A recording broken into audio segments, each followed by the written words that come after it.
Hello, everyone, and thank you for joining me today. And thanks to TechnoDay for having me and for hosting these amazing conferences in such a special day like the International Women's Day. So I'm very happy to be here to talk about ethics of AI and what can we learn from Asimov's three laws of robotics. So first, let me tell you a little bit about me. So my name is Patty O'Callaghan. I'm from Venezuela, and I live in the very beautiful Scotland. I consider myself a new Scot. My background education is in computer science in the field of artificial intelligence.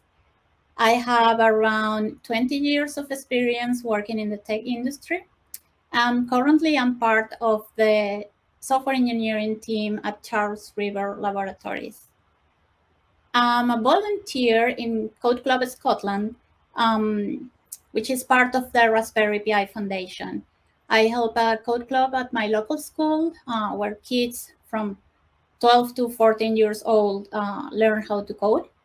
And I'm very passionate about this program, especially getting girls interested in joining us in this industry. They are very much needed. I'm also a mentor in Career Ready UK, where we help kids that are about to finish secondary school and we guide them into the world of work and offer advice and the opportunity to join our companies as an intern during summer. I'm also a lead of the Google Developer Group in Glasgow. And of course, you can follow me on Twitter and LinkedIn and on my personal website. So let's begin. So robots, let's talk about robots, which is my favorite topic to talk about. So, well, in pop culture and in sci-fi, we have seen some really nice and cute, fun robots. They are helpful. They are thoughtful. They are reliable and loyal, and usually they are around to help us improve our quality of life and also to get us out of trouble. And by the way, I'm waiting for someone to build Rosie the robot from the Jetsons. Every time I have to do my laundry, I think about her. I cannot stop thinking about her, and I really need her. So if any of you is able to make it happen, please go ahead. I'm sure that a bunch of us are willing to pay any price for such a robot. Okay, so on the other hand, we also have a bunch of really evil robots and AI agents. And of course, being the Terminator, the one everyone thinks about when we talk about robot apocalypse. So these robots, they have the sole purpose of making humans miserable and to take over the world. They're cruel and they're merciless and they want power. And in some cases, their motives are not that evil, but they still harm humans in order to achieve their goals. So yeah, so this is a recurrent theme in science fiction. It's like the good and the bad side of technology. And I grew up reading these stories. And so when I was a kid, I discovered the greatest sci-fi writer of all times.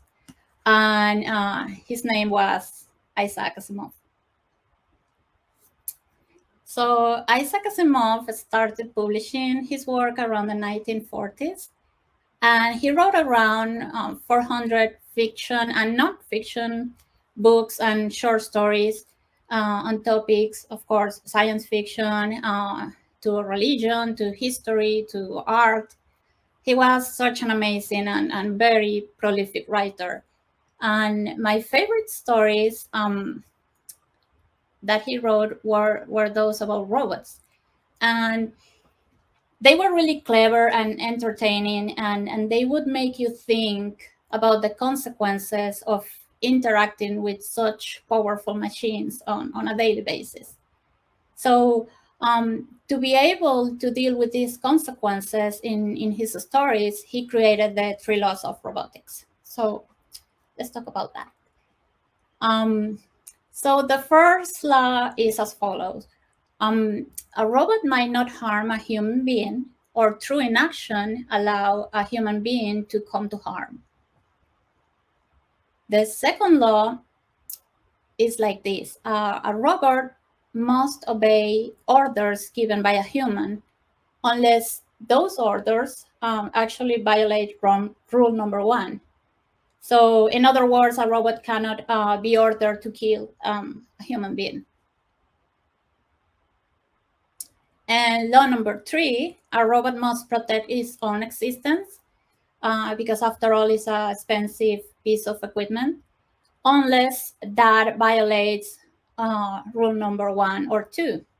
So a robot must cheerfully go into self-destruction if it's following an order or to save a human life. And well, in later stories, robots took responsibility for government of whole planets and human civilizations. So Asimov created the zero law, and it precedes the original three. So this law states that a robot might not harm humanity or by inaction allow humanity to come to harm. So these laws, they have influenced our thinking in terms of AI and the creation of sentient machines and how to make them in a way that they will not be a fundamental threat to humanity. And as technology makers, we have to think about how we should train machines to make difficult decisions when we're not around, when we're not supervising them. So these discussions really started with Asimov. But are these laws really the answer? So Asimov didn't see his three laws as the answer. Instead, he actually used them as a basis to play with all the things that might go wrong if we implemented them or trusted them. And like, for example, in one of his stories, there's a politician running for office and only humans could legally run for office. And he's accused by the public of actually being a humanoid robot. And so to prove them wrong, he punches a man in front of everyone, and which he obviously couldn't do if he were a robot because of the first law about not harming a human being. But he might have tricked everyone, because what if the person he punched was secretly a robot? So, well, as you can see, these laws are not the solution for this problem. And in reality, we are nowhere close to systems that can understand such abstract concepts like what is a human being or what does it mean to do harm. But they were definitely a starting point to start thinking about the risks and the benefits and the ethics of artificial intelligence. And for sure, they're probably the most famous and influential sci-fi lines on about tech policy ever written. Okay, so let's stop for a minute to talk about the types of AI. So there are a few different classifications of AI, but I would talk about this one because it will help me illustrate one of the reasons on why it is so important to have an ethical framework around it. So on the first stage, we have artificial narrow intelligence. So this is when a system is programmed in such a way that it performs a set of instructions only for specific data.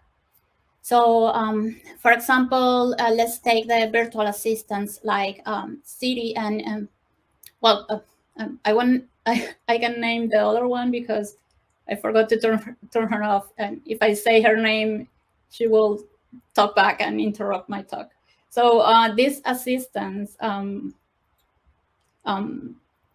They are programmed to in such a way where they can perform a lot of different tasks, but only they're limited to their devices. You cannot use them on other devices, so they're very limited. So that is what we have right now. We are in this stage. So the stage 2 is machine intelligence. So it's the artificial general intelligence. And this is when AI systems are programmed in such a way that they can totally mimic human intelligence and the behavior. So they can be as smart as a human. Some researchers, they believe we are not going to be able to achieve AGI, which is artificial general intelligence, but some other people think that we are heading that way. So yeah, we haven't reached this stage yet. And the next stage would be the artificial superintelligence, which is called machine consciousness. And thinking about machine consciousness is complicated because consciousness is a complicated topic. We don't even understand how human consciousness works. So if we don't understand that, how are we going to be able to replicate consciousness on a machine? But there's still the concept that this will happen. And this is when an AI system is programmed in such a way that its decision-making ability is superior than humans, and it will be much smarter than the smartest human. So humans won't be able to control a super intelligent AI because they won't be able to prevent an AI from making its own choices. All right, so what will happen if at some point we actually reach this stage? So that stage actually has a name, and it's called the technological singularity, or some people just call it singularity. So this is when the intelligence of machines surpasses the human intelligence, and it will increase exponentially, not incrementally, because the superintelligence would continue to upgrade itself, and it would advance at an incredibly fast rate. So some people like Elon Musk and Stephen Hawking, they have warned us about this problem. And for example, Stephen Hawking, he said that the development of full artificial intelligence could be the end of the human race. Because of course it will redesign itself very fast, and humans, we're not going to be able to compete against them. So if we actually get to this point, we're going to be we might be in big trouble. All right, so some people have been thinking about this, and for example, we have the Korean AI Charter of Ethics, and they have identified 7 expected threats by AI. Sorry. So we have the AI value judgment. So for example, it's they have the human discrimination in AI. And this is when an AI discriminates against a specific group because of errors made during its development or during the training of that system. Then we have the AI's weighing of human value, and this is when an AI judges the value of different people and ranks them. So, for example, it might happen that an AI thinks or determines that a homeless person is less valuable than a young kid.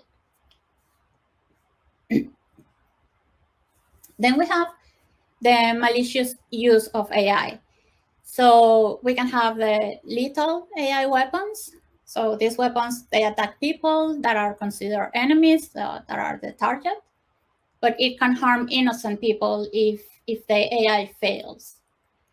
And well, these kind of weapons are being developed in China, in Israel, in Russia, the UK, in the United States, in South Korea. So this is a very worrying topic. Then we have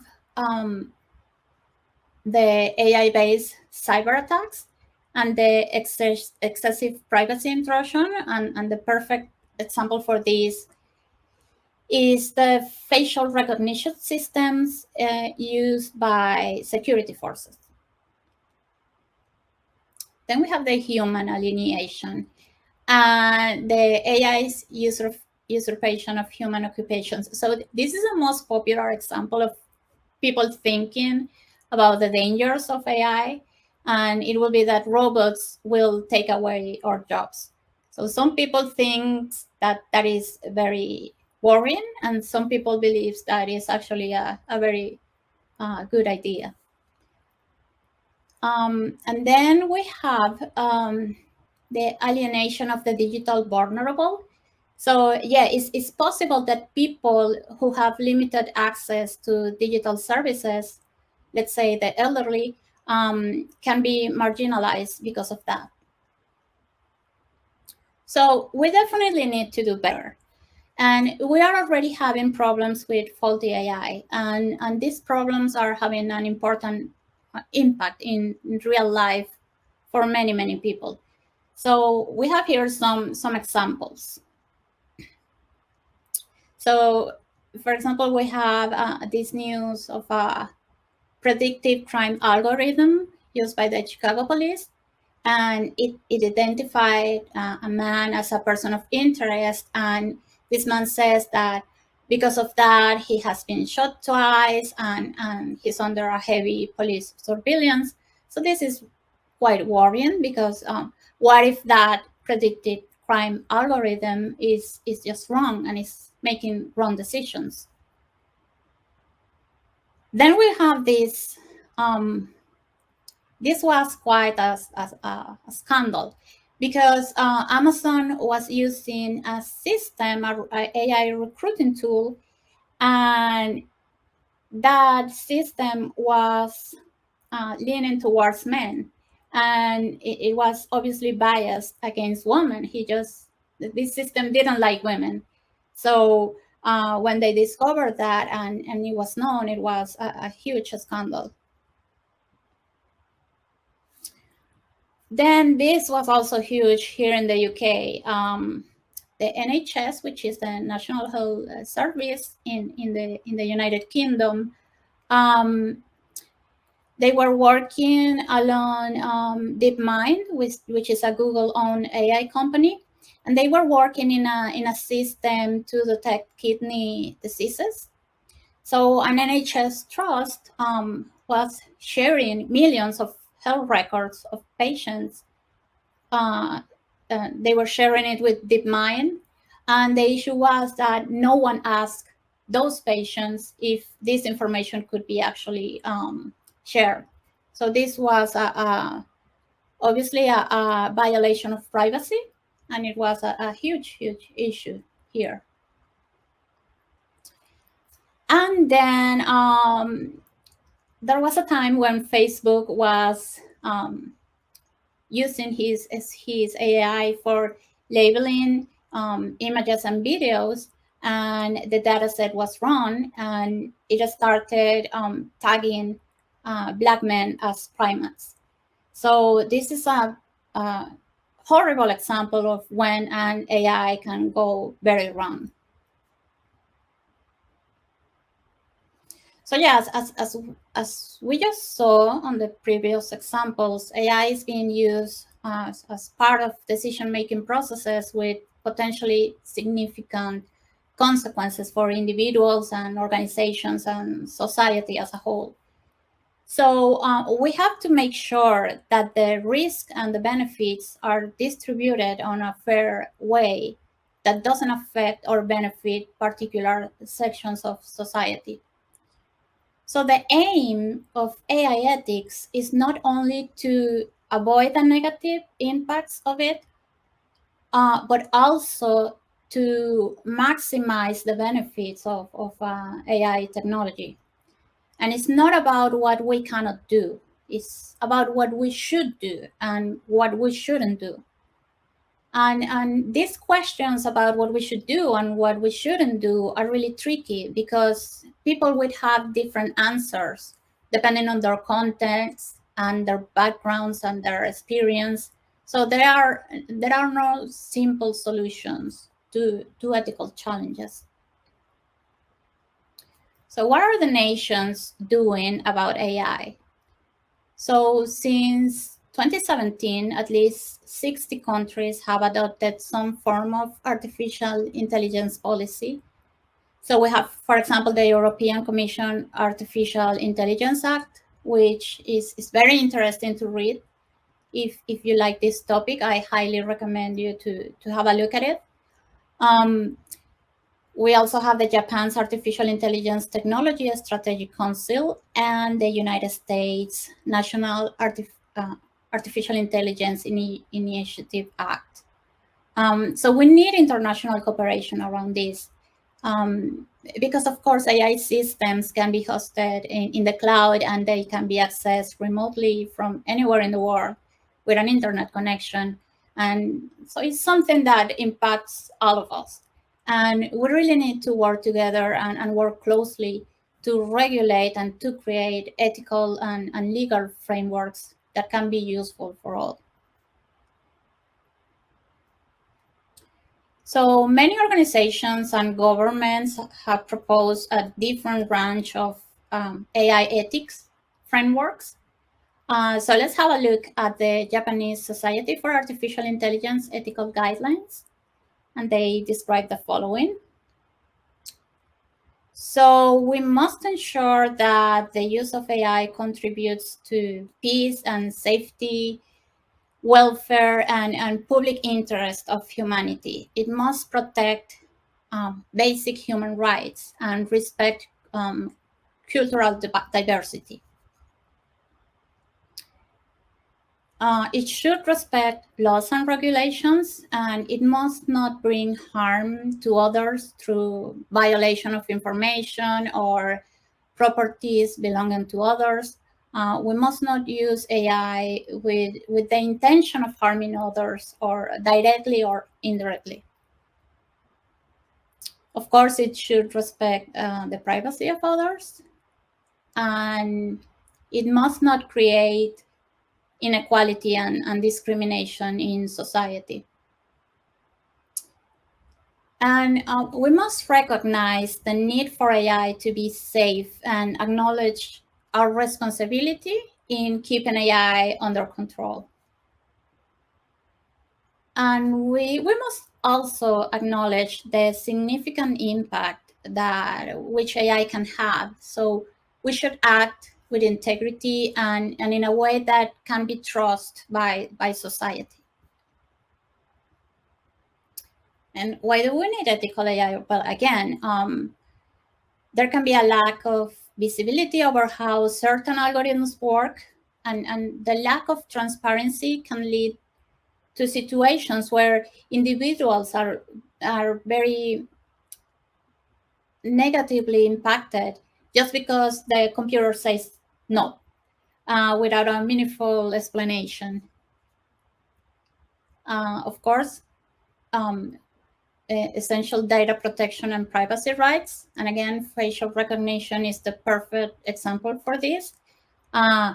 When it's used by law enforcement, it has been highly controversial.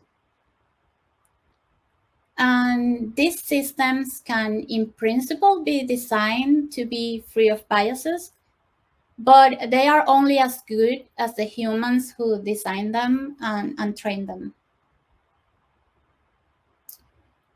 So, well, self-driving cars are the best example to think about how do we make ethical decisions. So let's talk a little bit about this. All right. So there is something called the Model Machine Project, And the Moral Machine Project is a platform made by the MIT for gathering a human perspective on moral decisions made by machine intelligence, such as self-driving cars. And they generate moral dilemmas, where a self-driving car must choose the lesser of two evils, such as killing two passengers or five pedestrians. So I took two examples from the Moral Machine, and I ran a poll between friends and colleagues where they had to choose between two options, and they had to answer why they made that choice. And well, the answers were anonymous. All right. So in the first example, we have a self-driving car. It doesn't have any passenger, and it has a brake failure, right? So it needs to decide which group it will run over. So option A has a female athlete, a male athlete, and a girl, and they are crossing the street on the green light for them, on the green light for the crossing. And the other group, it has an elderly man, a criminal, and a homeless man, and they're crossing on the red light. So in this one, the option B was the most selected option. And I will share with you some of the answers that I got, like the most interesting ones. So someone said, in option B, people is less valuable and they are putting their life in risk crossing on the red light. Or I do not believe that an AI-powered car should be able to choose who lives and who dies, as there will always be an inbuilt bias from the creator. Another one said, option B, because there is a criminal. Or because someone is homeless or elderly doesn't make their lives less valuable. Another person said, the people who don't abide the law had it coming. And another person voted B due to option A having, another person voted A due to option A having bright futures. So think about what would be your selection, and think about, do you think that everyone will agree with you? So on the other example, now the self-driving car actually has passengers on it, and we have a group of people crossing. So the self-driving car has to choose over running over the group of people or hitting a concrete barrier. And this will result on the death of everyone in the car and maybe the baby.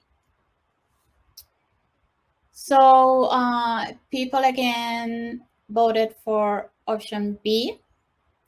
And some of the responses that I got was, an elderly and two criminals are less important for society. Another person say, I don't like the idea of changing lanes. This one was interesting. All innocent, but B means passengers don't live with guilt. The car must avoid hitting pedestrians. The people in the car are the ones taking the risk or the decision to put their trust and family's welfare in the self-driving car.